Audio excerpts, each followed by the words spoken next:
प्रवाशांसाठी सक्षम सेवा देण्यावर एसटी महामंडळाचा भर आहे। एसटीची सेवा अधिक क्षमतेने आणि सर्वच गावांमध्ये वेळेवर पोहोचावी यासाठी एसटी महामंडळात लवकरच 17,742 पदं भरण्यात येणार आहेत, अशी माहिती परिवहन मंत्री प्रताप सरनाईक यांनी दिली। विधान परिषदेत प्रश्नोत्तरादरम्यान ते बोलत होते। वाहतुकीसाठी अनेक साधनं उपलब्ध झाली असली तरी खेडेगावामध्ये किंवा डोंगर दऱ्यातील वाड्या वस्त्यांवरचे नागरिक प्रवासी सेवेसाठी आजही एसटीवरच अवलंबून आहेत। एसटी महामंडळाचा कारभार तोट्यातून नफ्याकडे जावा यासाठी महामंडळाच्या माध्यमातून अनेक नवनवीन उपक्रम सातत्यानं राबवले जात आहेत। कर्मचाऱ्यांअभावी एसटीच्या अनेक फेऱ्या रद्द होतात, त्यामुळे एसटी महामंडळात पुरेसा कर्मचारी वर्ग भरावा अशी मागणी होतीये।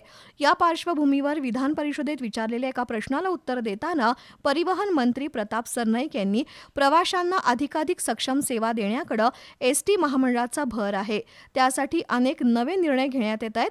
त्या अंतर्गत एसटीमध्ये नव्यानं 17,742 पदं भरली जाणार आहेत। अर्थ खात्याकडून मंजुरी मिळाल्यावर त्याची जाहिरात प्रसिद्ध होईल, असं नामदार सरनाईक यांनी सांगितलं। या माहितीमुळे राज्यातील बेरोजगार तरुणांना एसटीमध्ये नोकरीची संधी उपलब्ध होणार आहे।